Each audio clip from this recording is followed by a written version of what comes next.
I think when fighters tell me, like, I work so hard to be a fighter, like, this is the only thing I could have done, I don't believe that, because fighting's a very difficult thing.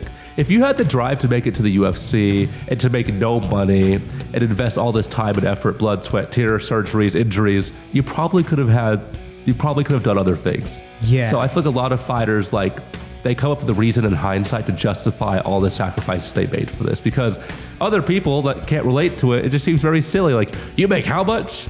You put this much work in to make like 10 and 10 on your first contract, or like to even lose money your first few pro fights. Yeah. So I feel like a lot of fighters like subconsciously come up with a rationale for why they got into it. Oh, I had no other decision. It's just who I am. And it's like, we're a lot of different things, not just a fighter. But I feel like, yeah, a lot of fighters, I'm not sure they're aware that there's more aspects to them. You coming up, it was just so nonchalant. Like you told me, well, it was just fun. I mean, was it really like that? Because we all know it's one of the hardest things. I mean, I train as a hobbyist, of course, and shit, that's hard.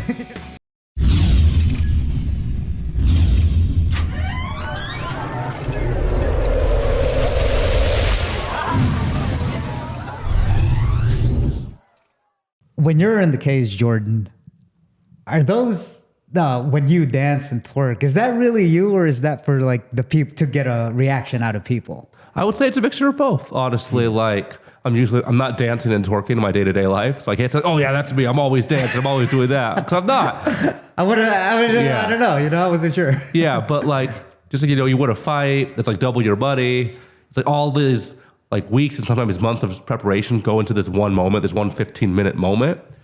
So like, I'm never sure what I'm gonna do after I win a fight. Honestly, it's all very spontaneous. And a lot of the time I'm all cringy when I look at it afterwards. But yeah, I'm not sure. I feel like you don't really know who you are as an individual unless you're put into those spontaneous, crazy moments. And as a fighter, it's all spontaneous, crazy moments. Interesting. Yeah. So saying that, like, do you just like kind of come up with it, whatever you feel at that time? You know, when you're doing like the splits and stuff? Because I think it's funny as shit. If it's funny as shit, I think it's really interesting. And I get a good rise out of it for sure. Yeah, the first split was like a joke. I was fighting like my first amateur fight. And I submitted him in the third round, and I was like just walking all tired. I fell into a split and stuck my tongue out, like pointing at my friends from wrestling. They're all like, ah! And then the coach was like, oh, that's your thing now. Like, that's your thing. It's got to be your thing. Yeah. And I'm like, okay, I guess it's my thing. And then one time I did the Dirty Dancing lift, like as a joke. I'm like, okay, wouldn't that be funny if we did like the lift from Dirty Dancing? And then that happened. That kind of became another one of my things. And then I just started dancing. But yeah, like fighting, a lot of people say like it's like a way of self-expression, but I would say it's more of an avenue for discovery. Because I don't know, I'm not really aware of these parts of myself until after the fight. And that's kind of like a cool thing. So I'm like learning more about myself after every win. Yeah, it's funny how things come into light like that. I think it's a great marketing strategy. It's just different for people to see. Mm-hmm. And then honestly, it's entertainment at the end of the day, right? Like, we're watching fights for entertainment. And I think most people watch it for that, other than them actually liking the fights. They like the drama of it. Mm-hmm. They like all the antics and all that good stuff. But what got you into the fight game or the hurt business, man? Can you take me back to like when people are always astounded, because when you're in the UFC, you're in the top, whatever, right? 5%, let's say 1% even.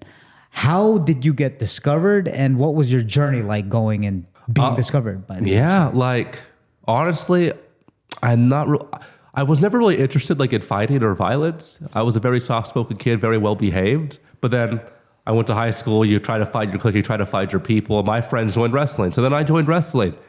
And it was really freaking hard. I actually quit wrestling. I couldn't do it. I was like, nope, not my thing.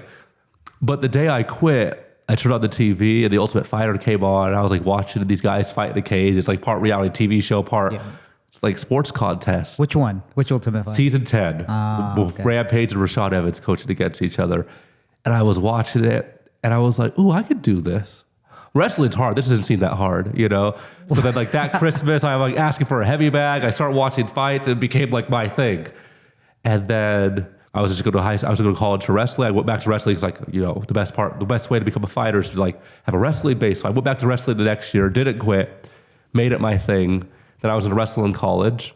And then as I was waiting to go to college, I was like, screw it. I'm just wrestling to fight anyway. So then I started fighting and won a few and go on this crazy win streak, and then eventually a management picks you up, and then the UFC calls me last minute while I'm fishing for crawdads, like in the river, and I fight for Contender Series, and I just have like my dream life. But I don't really feel like I've been grinding for it. A lot of people are like, oh, I've been sacrificed everything for this, but for me, like I don't feel like I sacrificed much at all. I feel like I just kind of just been flowing and it's worked. Do you think that chip on people's shoulder is just to kind of hype them up in their heads, or do you think it's like real? Do you think it's really like, oh, they're broke and they came out of, you know, poverty and then they have something to fight for, or do you think it's kind of like a fantasy that they made up in their head to where it motivates them? Because either way, I mean, you get there, right? Mm-hmm. So there's no wrong answer. But what do you think of that? I think when fighters tell me that I worked so hard to be a fighter, like this is the only thing I could have done, I don't believe that, because fighting is a very difficult thing. If you had the drive to make it to the UFC and to make no money and invest all this time and effort, blood, sweat, tears, surgeries, injuries, you probably could have done other things. Yeah. So I feel like a lot of fighters, like, they come up with a reason in hindsight to justify all the sacrifices they made for this, because other people that can't relate to it, it just seems very silly. Like, you make how much? You put this much work in to make like 10 and 10 on your first contract, or like to even lose money your first few pro fights. Yeah. So I feel like a lot of fighters like subconsciously come up with a rationale for why they got into it. Oh, I had no other decision. It's just who I am. And it's like, we're a lot of different things, not just a fighter. But I feel like, yeah, a lot of fighters, I'm not sure they're aware that there's more aspects to them. Yeah, it's true. So you coming up, it was just so nonchalant. Like you told me, well, you know, it was just fun. I mean, was it really like that? Because we all know it's one of the hardest things. I mean, I train as a hobbyist, of course, and shit, that's hard. You know, I'm doing just with you and you're always fucking me up. I'm like, wait, you just kind of go in there. What's your approach to like training? And you seem to, I've rolled around with you in jits. You seem to just kind of be a flow, easygoing kind of guy. Is that how you approach your fights, like in real life, or approach training? Are you always like that, or is there like a methodology to? I've always been like more of a go with the flow type of like person. Like for me, I feel like consistency is like the number one thing, but also like I have like my own goals for my training, and I'm never trying to win in the training room. A lot of people go out there like, oh, I won that round, but you didn't learn anything. Mm-hmm. If you don't learn anything, eventually you're going to stagnate. So for me, it's like, I'm just trying to focus on myself. I'm never focused on the result. I'm never focused on how other people are doing. If I could get better every day, every week, every month, every year, I'm going to become the best version of myself. So fighting's just, you know, the medium I'm using for self-improvement. And I love what I do. And it's fun. And I'm actually good at it. And I've been very fortunate and lucky and blessed and all those things. But yeah, like not until about 3 years ago, I really started like planning things ahead of time, as opposed to just like, oh, I'll get better. You know, I'm focusing on this move. And I guess now is probably relatively recently in like this 15-year journey, I'm finally maybe feeling a little stressed about it. That's just because I care about it that much. So interesting. When was that shift? So are you saying kind of like you were just kind of going along about it, you know, kind of chilling out, having fun along the way? But what made that transition into you, I guess, taking it more seriously? Not that you didn't take it seriously, but then what was it that got you stressed out nowadays? When I had to support my wife. And we wanted to have a kid. Yeah. And I never wanted to be a deadbeat dad, you know? So I was like, okay, I gotta be serious. I'm not for myself, for my family. Because I didn't lose until I had my first kid. Like I was fighting for like 7 years, didn't lose. And then I had my daughter, and I lost my first fight after I had a kid. And that was like the first time where I was like, oh no, there's consequences for me not taking things as seriously. So now I take it very seriously, but it's still fun. But yeah, nothing felt worse than like coming home and being like, I'm sorry, I only have half the paycheck that was expected. Wow. I'm sorry that I failed you guys. You feel like a bad dad. You feel like a bad husband. It's like, oh, if I was a lawyer, this wouldn't be happening. If I was being an engineer, if I was being a teacher, like, I feel like it would have been easier to trust in me. That's an interesting introspection, because at the same time, right? Like, if you were a lawyer, I mean, would you be you? And it's almost like it's interconnected. Would your wife have been with you? Would you have met your wife? You know what I mean? Mm-hmm. So it's kind of like easy to say, Yeah, I mean, I guess the quote unquote security of it. But damn, I mean, would you have been like an alcoholic? You know, like Yeah, not exactly. loving your job kind of thing. So would you say the stress, looking back at it, would you say the stress is still worth it being a fighter and you don't know what's going to happen? You don't know how predictable, like, say, money is going to be? Are you still like happy going along this path that you're in? 1000%. Yeah. I think this is my best timeline. I think this is the timeline I find the most fulfillment in. Every day, I know exactly what I'm working towards. Like a lot of people, they wake up and they're not sure what they're going to do at work. They're not sure what they're going to do after work. They live for that 40 hours a week, and then they go to the bar on Friday, and then maybe party with their friends on Saturday, and maybe you go to church if you're a well-balanced individual. And like, it's people are looking for meaning. And I've never had to look for meaning. My meaning was to improve myself. My meaning was to get better. My meaning was to support myself and to like follow my dreams and to accomplish great things that I thought were scary. So yes, it's stressful, it's unpredictable, and there's a lot of other negative emotions that can be tied to this, but no more negative emotions than when I was just going to school, when I wasn't sure what I was going to do, when I was in college, when I was in high school. There's always stuff. There's always negatives. We're always going to focus on those things. But fighting did more for me than anything else in my life.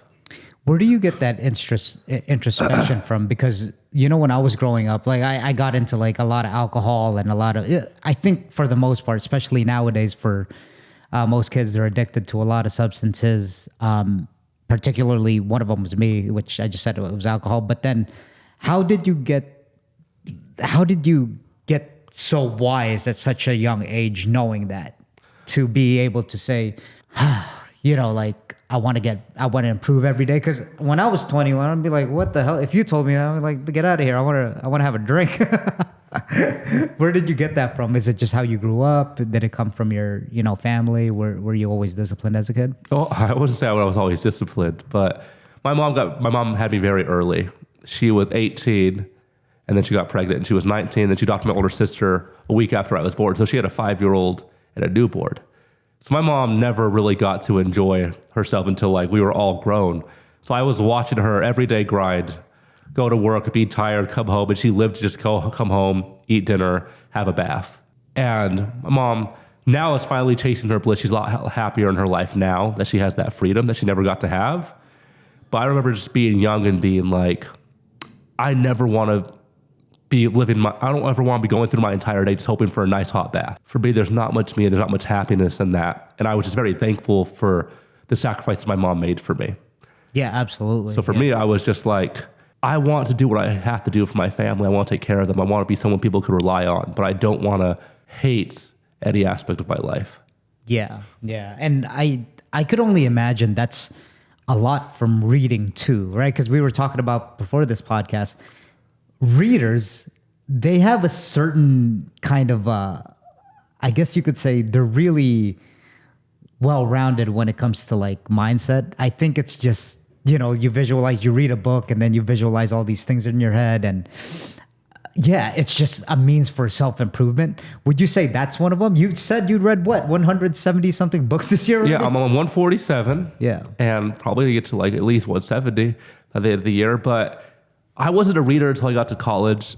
But I remember when I started reading, like I feel like I was just aware of way more perspectives. And it's like the adage, like the man who doesn't read only lives once, the man who reads lives 1,000 times. Yep. I put myself in the minds of these authors, the minds of these characters. And it like helps you grow to become a more empathetic individual.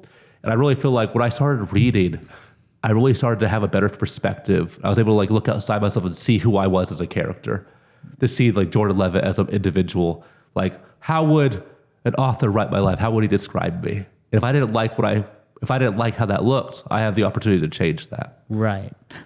How would you look at your life as in from when you started fighting to now? What would you say? Like if you had a small biopsy or memoir about what you've done, say, not just in fighting, but, you know, like throughout your life, what description would you say best describes that? That's a good question. I'd hope that if I was described, the number one thing would be like, he was a good man, he was a good husband, he was a good father, and he also really loved to fight. I feel like I'm a very passionate individual, and I feel like I have found my meaning. I know what the center of my circle is. So I feel like as long as I was described in a way where it showed like, these are my values, this is who I am, and that's all I cared about, I'd be very satisfied with the way I was described in that book. Yeah, that's a good one. So going back into when you started wrestling, like you love most people, man, including me, just fucking hate wrestling. I just fucking hate wrestling, you know. What made you love wrestling, man? Like, what was it? Just like the grappling aspect of it? Was it the working hard? Because I mean, like Joe Rogan says, those are some of the hardest fucking people, like hardest workers as far as what you train and what you drill and all that. What got you into wrestling? Because I want to kind of go back, you know, to young Jordan and like really pick apart how you made it all the way to the top, or, you know, during to the top of your game now, which is being in the UFC. What I'm going to say might sound a little woo-woo, but like it's how I've always kind of felt it. When like you're like engaged with someone and like you're grappling them and you're fighting them, it's like almost like a metaphysical exchange. Like I could feel your energy. I feel like I know them on a very different level that other people that have never fought you, grappled with you, could never understand.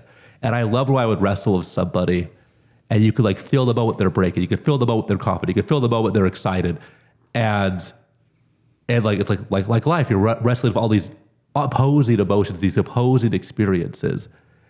And when I wrestled, I was only ever focused on wrestling. I was only ever focused on how I was feeling, how my opponent was feeling, and I was trying to make my will like consume their will.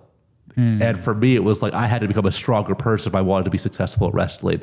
And every time I'd beat someone, every time I'd like wrestle, every time I'd lose, I really felt like I learned more about myself. I learned more about them. And there's just a certain type of intimacy, like the battlefield intimacy that I feel like you can only get from like trying to struggle against somebody. And I really just loved the moment when I would wrestle with somebody and before the time was out, like, oh, I've won this and I know it and they know it. And that was just something very empowering about that for like a kid who was growing up and didn't know where he was going to go in life. I'm like, well, I know that I could go anywhere I need to go. I know, like, I kind of know what's on my horizon. I know what I can accomplish. And I feel like wrestling was just like a perfect struggle for me. That's a very interesting description about what you said. I mean, that's wrestling, grappling in general with jiu-jitsu. Yeah, you can really feel someone's energy.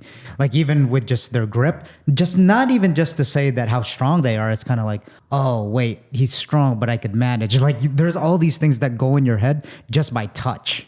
Like it's weirdly enough to say. So after wrestling, listen, you're a really prolific striker too as well. Like and your methodology in striking too, at least when like we spar, you know. tell him I can strike. No one thinks bro. Like, yeah, no, it's you work. What I notice at least from when we spar, and I know, you know, I'm like, again, I'm like the hobbyist over here, so I don't know how much I could take from it, from how you really spar.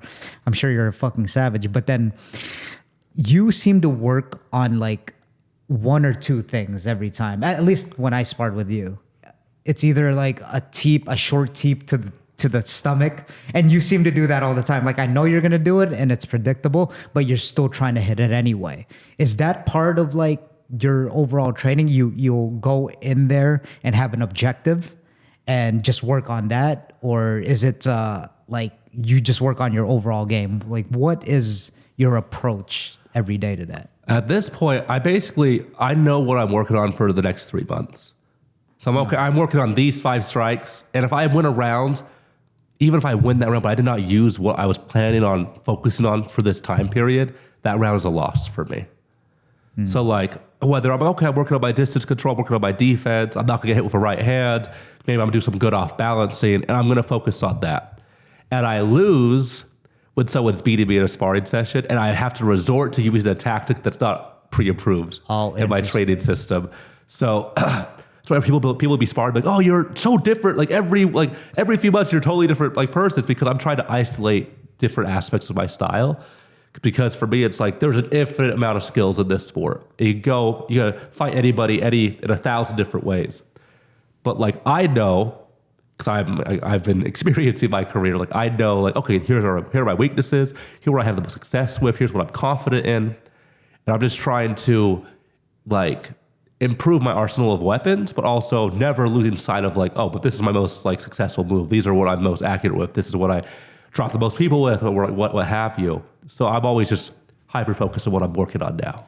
Are you like, I guess, in the sport, there's specializations. Would you say you're what? Or would you say you're like a hybrid, like kind of grab? Because honestly, I can't figure it out. I mean, I know that you're a gangster wrestler. It's just, you're also, like you said, you could strike. Would you kind of isolate yourself into doing one thing better than the other? Would you say your game is now overall not complete, but just a whole concoction of grappling, striking, clinch? What would you describe your game as? For me, it's like that's like a conflicting thing because I have the evidence for my fights and then I also have the experience for my training. So in my fights, I've only gotten to show certain aspects of myself. I feel like people really have a very limited view of who I am as a fighter. Like I'll talk to matchmakers, other coaches, people from different gyms, and they'll see me spar. Like, I didn't know you could do these things. It's like, well, because there's no pressure right now. And I feel like you never want to be known as someone who's like, oh, there's well-rounded. If the number one adjective someone uses to describe your game as well-rounded, that just shows that there's nothing particularly special that sticks out. Jack of all trades, master of none. Yeah, and there's some value to be had in that. You could have a very limited amount of success being a jack of all trades, but people don't remember the guy who did everything like maybe slightly above average. People aren't scared to fight the guy who like, oh, he's okay everywhere. But if you're like, oh, this guy has a great head kick, like you're fighting Mirko Krokop, they're like, I can't let him kick me in the head. That already before the fight happens, you've already won like the first little micro battle because your opponent is focusing on one aspect of your game, as opposed to they're like, well, I'll go out there, I'll be free flowing, I'll see what's open. He's kind of good anywhere. I don't really have a game plan. I want my opponents to have a game plan because if they have a game plan, I know there's a limited amount of ways they're going to approach the fight, and then I could gauge how I'm going to approach their counter game plans. So I feel like I'm very well rounded, but I'm trying to become more specialized. I want people to know exactly what they're getting when they fight me. I guess without giving anything away, what would you say the specialization is? Is it like an obvious like wrestling style, or is it? What do you label yourself as, man? I think I'm a control-based fighter. And whether that's controlling the pace, that's controlling the exchange, that's controlling the grappling. As long as I'm in control, I don't care how boring it is, I don't care how successful it is, I don't care if I'm knocking you out, submitting you. As long as I'm controlling, as long as they don't get to take the initiative, like I'm happy with that. Like some fighters are like, okay, like I'm gonna land this, I'm gonna land this, I'm gonna land this. For me, it's like I'm gonna take away your weapons. If I'm not in control, I'm not having fun because fighting's very chaotic. So I would say I'm a control-based fighter. And usually the easiest way to control someone is to grab them, but sometimes that's to create distance. Sometimes that's to pressure somebody. Depending on who I'm fighting, the way to control them will be different. How do you know that in a live fight? Is it, I could only imagine that you have so many minutes in fight, say like a 3-round, 5-minute fight, 3 minute, or 3 fives, yeah. Yeah, 3 fives. That's such a short period of time. It's long, but it's not, right? But how are you sensing that? Are you sensing that in the first few minutes? Are you sensing that the first round? Like what? Because you said if you're in control, what if they come out aggressive and then they try to take control? What do you, like what's going through your head and how are you kind of like countering what's going not your way? Yeah, so I would say a lot of it's subconscious. Like a lot of like the reads you make are subconscious. Like I can't even articulate that. Like fighters will like articulate it in hindsight, but I feel like in the moment you're just kind of experiencing it. Like I don't understand, but sometimes I'll be sparring somebody, I'll be like, oh, they're going for this combo. And it's just something subconscious. It's something energy that I'm sensing and picking up on that like my rational mind can't put into words. So a lot of it's just subconscious, like adaptations and adjustments. But like it's also a matter of perspective and viewpoint.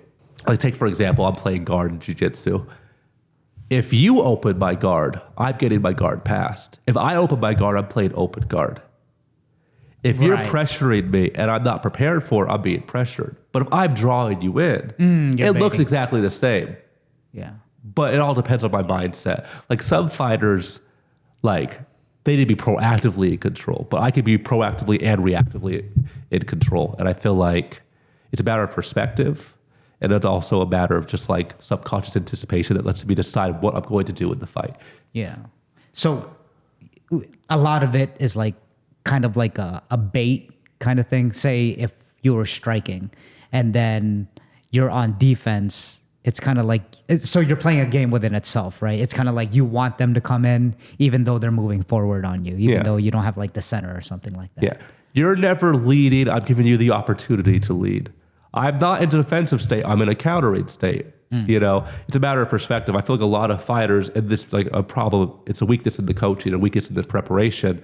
The coach will be like, you got to do this, this, and this. If you're not doing this, you're losing. So fighters go out there like, okay, if I pressure them, I'm going to be winning. But then the moment they're not pressuring, they kind of fall apart because the idea they had about the fight beforehand isn't what they're seeing in front of them. As opposed to like when you're sparring, that's why people do so much better in sparring, because you don't usually have this grand scheme. You're going out there and, oh, he leg kicks me, I'm gonna take that away. Oh, he's pushing me away, I'm gonna start taking some angles. And I feel like so many fighters, they pre-plan too much in the grand scheme of things as opposed to just like, okay, my opponent does this, this, and this well.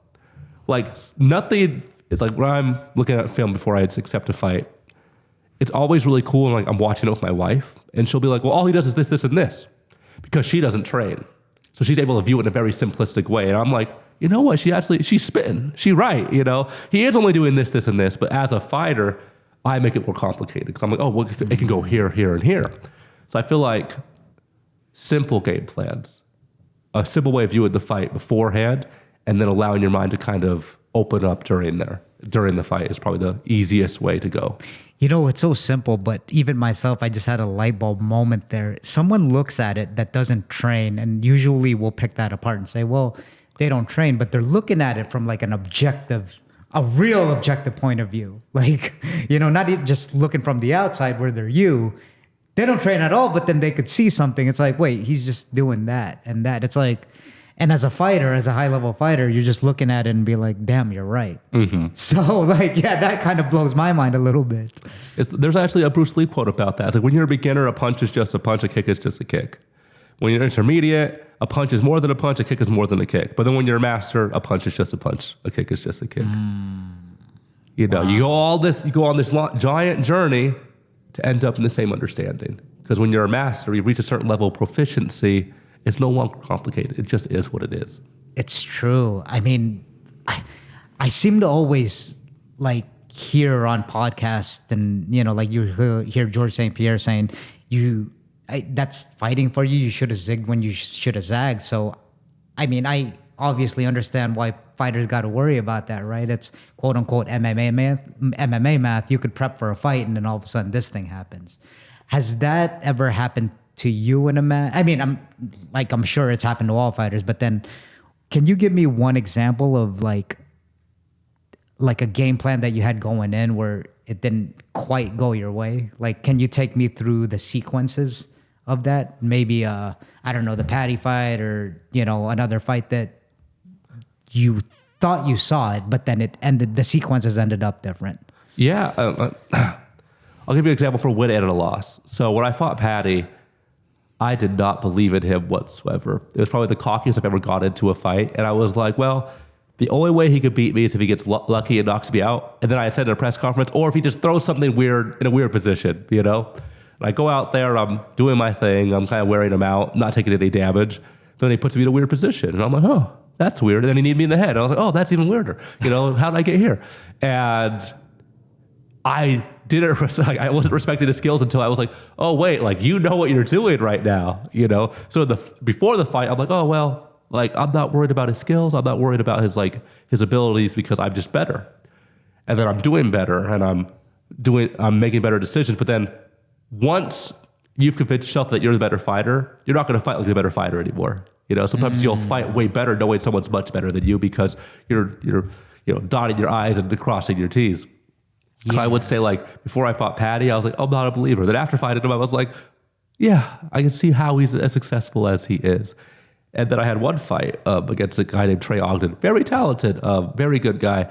And he was like a last minute replacement. Like he got like my opponent got switched like 2 weeks before, and I broke up my leg the week before the fight, and I was like, Wait, you broke your leg? Yeah, I broke my fibula walking my dog. Wow. I just like jumped over a curve and snapped my ankle. Oh, jeez. And I was gonna drop out of the fight, but then I watched one of his interviews. He's like, "Oh, I'm so much more well-rounded than Jordan." And I was like, "Oh, I'll show this guy. I'll wrap my ankle," you know. And I walk out there, and I'm like, "Well, we neither of us have knockouts," and he kind of. And from my perspective, I'm like, oh, he's a quitter. You know, he kind of quits when the going gets tough. So I was like, okay, I'm gonna go out there, hit him hard to the body, he's gonna quit. And he was so mentally tough with the decision. I was like, damn, like he was way better than I thought. You know, so both times it was like me like thinking too much of myself before the fight. So would you say it was like underestimating what you haven't like seen yet, right? Yeah, or just thinking just because I have experience, like I could see into like the core of the person I'm fighting, because you're never the same fighter.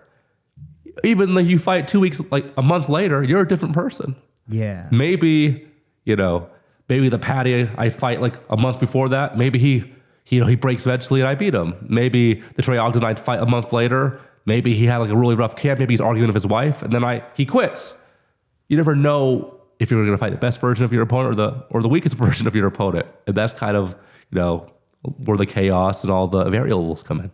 Yeah. So speaking with you know, the Patty Pimple fight, I mean, that was a high profile fight. It was, I mean, I was like, oh man, me and my friends were talking about it. And I'd love to hear leading up to a fight, how you felt fighting such a high profile guy that, you know, the UFC has marketed all throughout that time. Were you more overhyped than you usually was? What was your approach? How were you feeling when you accepted or took the fight? Were you like, oh, this is like I guess you could say a milestone in my career, and if it goes well, were you overthinking? Like how was everything? I would like to say I was overthinking and like use that as an excuse, but honestly, that was probably the most fun I ever had in a fight camp.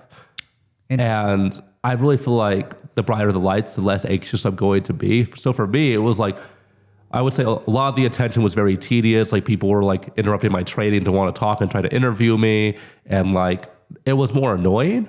But I would say like the press conferences, all the drama, like me getting tagged in videos from him, I would say like, it never really bugged me. And I remember like on fight day, like I just walked out, got booed by like 30,000 people. And then he's walking out, everyone's cheering, like he gets a little special like light show, the whole everything looking really cool. And I was like, oh damn, I'm like one of these crazy fights. You know, this is a really anticipated fight. And I don't think it really ever like hit me until like afterwards. I was like, oh damn, like our fight had millions of views and his interview had millions of views, and that's kind of crazy. Like, and then you'd think like that would show like, and like, oh, did that like help out my career? Did that give me a lot more attention? I would say yes and no. So like, I remember like, oh, the Patty fight made you. I was like, I only gained like 8,000 followers. Like I got more followers from twerking, you know, like when my dance is going viral than I did for the Patty fight. But I would say it was a really cool learning experience to like see how like the world reacts to you when you're in a big fight. Yeah. How much after the fight, right? Because like I said, it was such a high profile fight, especially for the UFC. And if you're the one that could have derailed that hype train, I'm sure that paradigms would have been much different. I mean, it would have been much different now. And you know how those things go, momentum, and then you would have won your next few fights and all that. How much, I guess, do you say remorse, or do you think back at all to if it could have went like this? Do you like, because I'm also my harshest critic, you know? I mean, like sometimes I can't help. I know that sometimes we don't have control of things and the coulda, woulda, shoulda is completely useless, but we're humans. So we can't help but think that way. Like, oh, if we would have gone this way. How much do you dwell on, I guess, not just the Patty, I mean, actually, particularly the Patty loss? Were you like beating yourself up for a little bit, or did you think about it a lot, what you could have done better in the fights? Like, how did you approach that? Honestly, I'd say like maybe like the first day I was a little upset with myself and a little embarrassed. But the more time that passed, like, and also he's doing way better. He's like having a lot of success. So it's easier on my ego now that he's being very successful and he's winning all these fights. Right. But like, I was happy with the way that I fought. even if I underestimated him, like I have never started so quickly. I've never felt more comfortable. Sure. So for me, it's like if I lose, if I'm the worst fighter on fight night, if something happens, but I was happy with my performance up until the finishing sequence or the losing like engagement, I'm happy with that because it's one mistake in that fight, but I had a lot of successes, a lot of positives, a lot of things I learned from. So for me, it's like I don't focus on the results. I focus on like the journey, and I focus on the improvements to myself as an individual. And that fight made me better. And I was very proud of my performance. And I feel like even if I would have won, I don't think it would have like helped me too much. You know, I think it would have helped me a lot in the short term. But I feel like at this point in my life, like different timeline, I won that fight, but that's the only thing that changed. I don't think my life's much better. So very good. How do you deal with the criticisms? You know, like again, fighting a high profile guy like that, not even just that, just you're just straight the UFC. I'm sure these, you know, quote unquote casuals are saying, well, why didn't you do this? Why didn't you do that? And how do you even deal with that? Do you just not look at the comments? Like, what, how do you like kind of, how do you go about that? What's your approach to social media, trolling? Well, trolling's kind of fun. Like, I don't understand the psychology of like, I don't like this person, so I'm gonna spend like sometimes hours of my time trying to annoy you. For me, like, you're just a fan. You're just like a negative fan. Like, I had toxic family members that like hate on me all the damn time. It's like, oh well, you wouldn't hate me. You wouldn't hate this much if you didn't care a little bit. So right. I would say trolling in some ways like just shows more insecurities than it makes me insecure. I would say there's only one time a troll ever got to me. It was like I was like posted a video on like my like, little booktube channel where I talk about books, and one guy from Patty's like fan base, he was like, "You're gonna lose this fight because you're reading too much." And then like after I lost the fight, like within 11 minutes, this guy comments on my video. He's like, "Because you read too damn much." I'm like, "Ah, damn it, screw you!" You know, like, oh, that's the only time a troll ever got to me, and I was like, oh.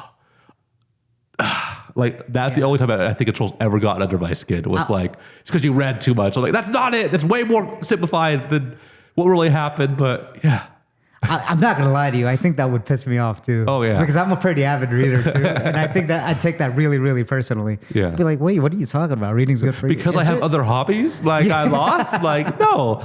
You can't train all day. I wish I could. But I can't train more than like 4 to 6 hours a day. So I was watching a little bit of the fight, and I know that he got one arm trapped, and you know obviously went for the choke. How did that position? Did he use that tactically, or did your arm just kind of end up there? It was in a bad spot, and then it just got caught up. Like, were you thinking about that? No, I would say it was more of an opportunistic catch from him. Like, because after he kneed me, because I honestly thought like he elbowed me. And I was like mostly thinking like, how did he elbow me so hard from this position? Yeah. You know, so then like my arm got caught. And usually, you know, in training, like, okay, like it was like locked over my elbow. I'm like, okay, I'll slip out of this. But then I was like, oh, like I ain't slipping out of this, you know. And then like I hear my coach like, oh, 3 minutes left. I'm like, 3 minutes?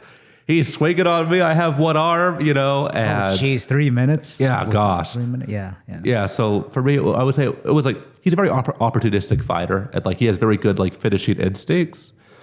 But yeah, I would say that was more of like, oh, like that's a happy accident. Like as Bob Ross would say, like, yeah, which is the perfect storm for me. Weird position, got kneed, thought I got elbowed, thought I could escape, couldn't. That's how it works. Yeah. That's amazing to hear it coming from you, because I was so hyped up watching that fight. And again, it was just like, wow, this is really happening. This is crazy.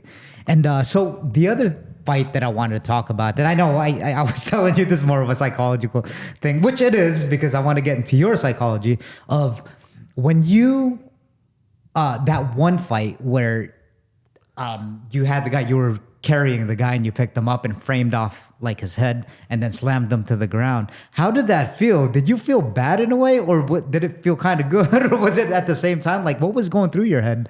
That was probably like the darkest moment of my career. That was crazy. Like, it was just, man, I've never seen a head bounce off a canvas in a real life or actual UFC event.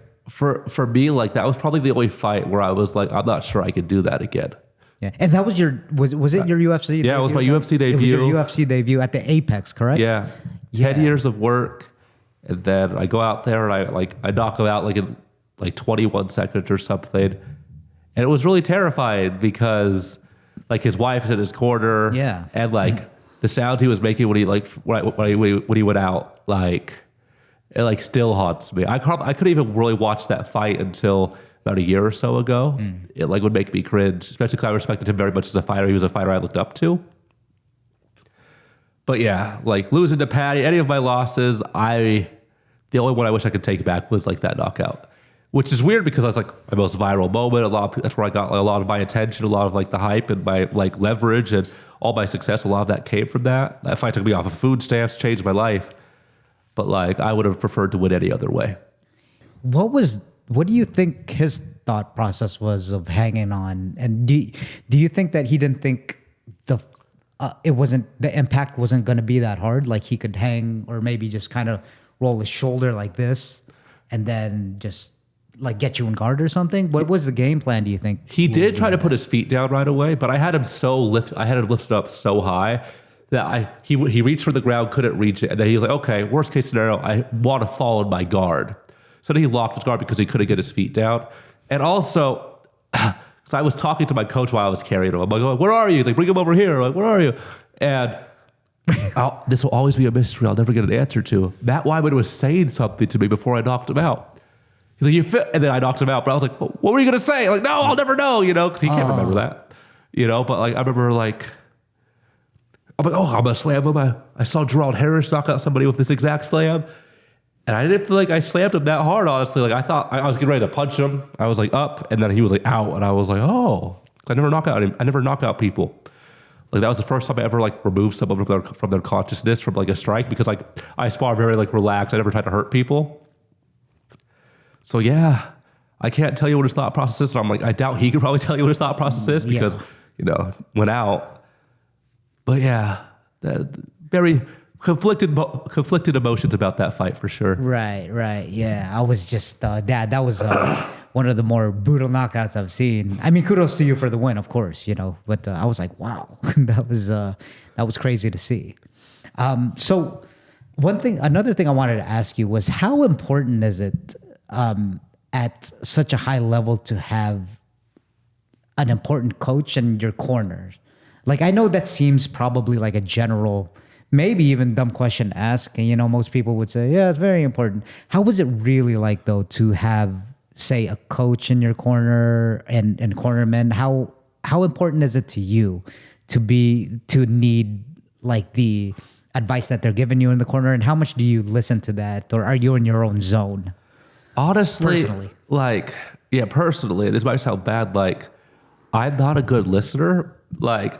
I feel especially because I kind of know, I could tell if I've won or lost a round, and I could tell what I need to do. I could tell how my opponent's being successful. Generally, he's hitting me in the face. I'm not checking that kick. Oh, he took me down. So I feel a lot of times, a lot of fighters put so much thought into their corners. For me, it's all about the atmosphere in the locker room, the atmosphere of my fight week, who's going to be around me. So I've one of my best fights ever was when I fought Victor Martinez in February of 2023, and I just had Neil Melanson, my grappling coach, who I have a several year relationship with, and he's my homie. I really would trust him as I really trust his advice. And then two of my favorite friends I trained with at that time, Chris Ruffin and then Brandon Manoff at the time. And honestly, only Neil was my coach, but the other two guys were very important for me feeling comfortable backstage. The corner's not so much for will they up my chances of winning? Because usually they're not. They're not. I very rarely do I think a coach has ever been some corner work has ever been the changing factor, and you can't really isolate that. You could never really prove that, honestly. But I could definitely say the atmosphere in the locker room I can measure that. I could tell when I'm going out to a fight and I'm I'm glad these guys are with me during these very vulnerable moments. I'm glad these guys are asking me how I'm feeling, tell me I look good, telling me oh, don't worry, you got this, you just got to do this. And it's genuine, right? Pretty Yeah. much, like you could feel it. They're pretty much becoming like your best friends as far as that aspect of it, and you trust them. Yeah. So I guess the word would be trust. Yeah. Maybe. Yeah. The atmosphere is very important because if you get knocked out in a fight, that's all you're going to remember is the atmosphere backstage. I'm not going to remember my cool walkout. I'm not going to remember Bruce Buffer giving me a fist bump. None of that stuff matters if I get a concussion to forget about it. But I will remember the last few moments with my boys. You know? Right. I'll know like how I felt and if I felt good or if I felt bad. So for me, like the atmosphere backstage is very important. Yeah. And I think as humans, I think that's one of the most important aspects, right? Is like who you have in your corner and who you socialize with and who you trust, you know, more than probably money and all that external things. Would you say fame, a little bit of fame has changed you? Just a little bit? I would say yes, but I don't think it's negatively affected me. It's been a very humbling experience and very flattering because I don't think I'm anything special. But when I'm like at Walmart and someone recognizes me and they want to talk to me, it's very flattering because I think as someone that's generally more introverted and introspective, like in my personal life, the fact that someone cares enough about me, even though they don't have like a relationship with me and they want to talk to me and they want to have that type of human connection and reach out, it's very humbling. And I'm still not sure how I'm supposed to feel about it. I know it's a good thing, but yeah, it feels cool that someone thinks you're special. Yeah. Have you ever had any like bad experiences being more into the spotlight? Like not just in social media, but like in person. Everyone's like yelling obscenities at you or someone random if you're at a Target or something. I've only had 2 negative experiences with a fan or with a, person in the fight world. I remember one time this guy was at Syndicate. He walked by me. He's like, "Oh, you're really flamboyant, man." That's all he said. He walked away. And I was like, "Ooh, that wasn't very appropriate to say to me. You don't know me." And then he saw me like a month later. He's like, "I thought about what I said." Because I recognized him. I'm like, "Oh, what's up, man? What's up, bro?" And he's like, "I thought about what I said, man. I realized like maybe that wasn't the best thing to say. I didn't mean it that way." I'm like, whatever. But like, you know exactly what you meant. Syndicate? Yeah. I was like, "Oh, what's up, homie?" Like he said something and yeah. He very quickly backtracked. And then I did smack a fan in London after I lost to Patty. Oh, really? People were like, "Oh, good job, mate." Shaking my hand. And one guy, I remember he grabbed me and he pulled me. He was like on like the level above me. And he's like cussing me out. And he like grabs grabbed like my neck. And I slapped the crap out of him. Like I slapped him so hard, I was about to pull him over the banister. My friend Chris Ruffin like marches behind me. And all the people on that second level like walk away. They thought like a brawl was about to happen. Only 2 negative things. I got mine both times. The other guy backed down, and then I smacked the other one, so I called even. So right. Well, I would say that's pretty positive being you in the spotlight, and if it only happened twice, because and I know our minds go to like a negative, like kind of bias, like that saying where you'll get like 10,000 good comments, and then one comment could just fuck you up, like they're reading the book kind of thing. Mm-hmm. So two I could imagine isn't that bad for being in the spotlight. Yeah, overwhelmingly positive. Yeah, and I'm very fortunate. Honestly, most of the negative comments I've gotten about my fight career from like my family, like aunts, uncles, cousins. Like, "Are you still doing that fighting thing?" That's where it comes off the worst. Yeah, you'll never be good enough for all your family. So I would say. They're the biggest armchair quarterbacks. Yeah, for sure. Like 99% of my interactions with people that I don't know are positive. And I think people are generally good.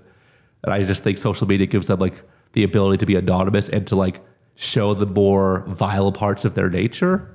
But I feel like in person, like, try me, but they won't. So yeah, I'm very fortunate, very happy.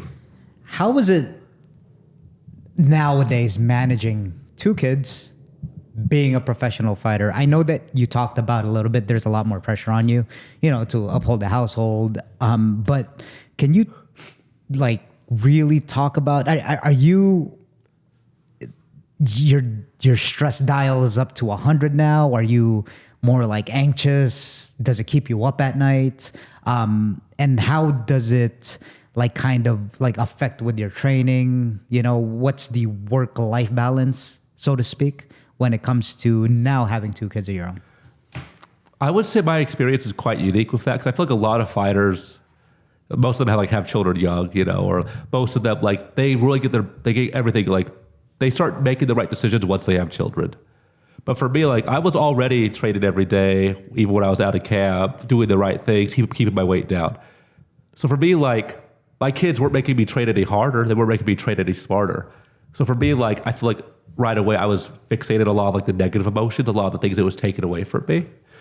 And I would say it is difficult, but I don't think my kids have ever negatively affected by training.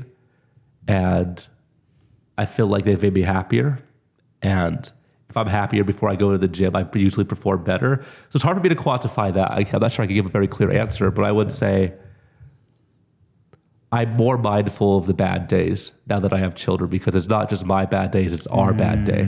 Yep. And I'm more thankful for the good days, because I'm like, oh, dang, that was a really good day of training. This is going to lead to better days for my family. So I think the bigger perspectives are very helpful for me, like keeping myself grounded and like never letting myself lose focus, as opposed to when I was single, unmarried, having no children. I was like, oh, it's just a bad day, don't matter. For me, these bad days matter. So I try not to have any of them. Exactly. It's, it's the stresses of life, but it's also like the beauty of life, I guess you could say, to take care of someone else other than yourself. Yeah. Right? Yeah. So that's the beautiful part about it. Can you, for the people that don't know, looking from outside in, can you talk a little bit about the business of being in the UFC and how you get fights, and how, like, do you just get random calls, and who calls you, and do they deal with your manager? What do you talk about with your, a little bit of insight, what do you talk about with your management team when you're about to take a fight? Or the processes? Yeah, I would say it's different for a lot of different like management agencies, different fighters. Like, and also each relationship a fighter has with their management will be different. Like, so like I'm a very low maintenance person. So like my management's not usually on top of me, but I would say like they'll ask me, you trade it? Yeah. Okay, I have a fight. And then we decide whether or not that fight makes sense, if that date makes sense. So I would say like my experience as a fighter is a very reactive experience, as opposed to before I was in the UFC, where you really had to go procure your own fights, you really had to put yourself out there. I really got to kind of take the lead a lot more, and I appreciated that freedom. And I didn't realize I appreciated it until I got to the UFC, and I'm never sure what I'm going to fight. I'm never sure who I'm going to fight. Like, I'm not sure about the time frame. I just know what's going to happen. Statistically speaking, I'm going to have to fight eventually. But I would say like, I do wish I had more control over the experience of like, oh, I want to fight in this month. And for that to,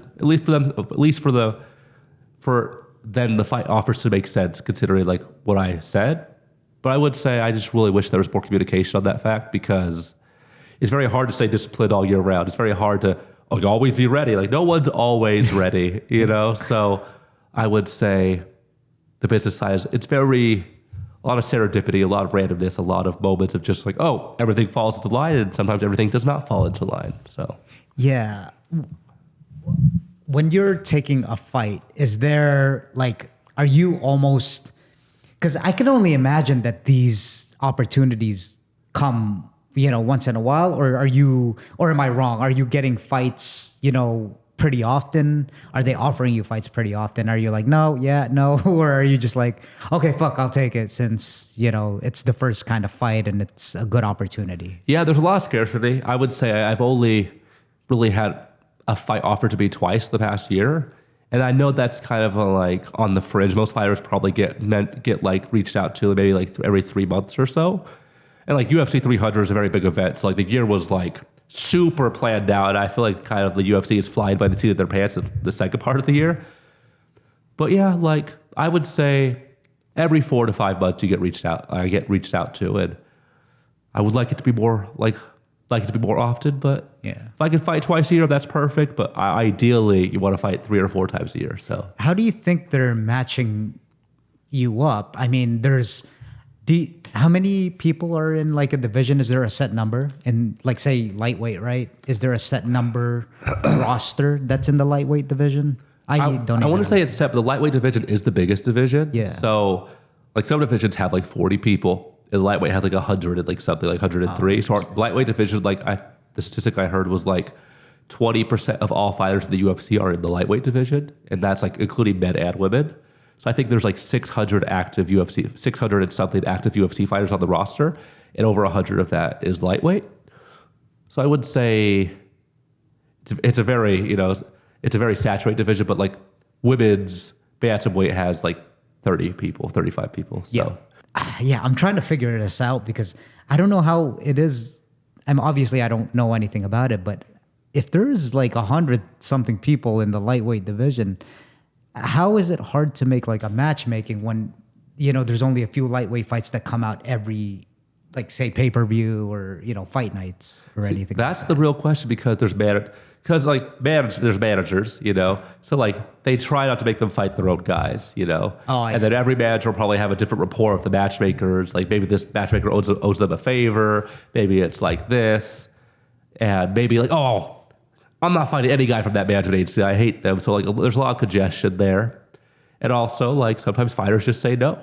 So like say if I get offered a fight, theoretically, and I say yes, but my opponent says no, that counts as them offering me a fight. So I may not get another offer for several months at that point, because, oh, well, didn't work out, even though things could be outside of your control. Like for example, like I have a ruptured eardrum. Like, I'm half deaf right now.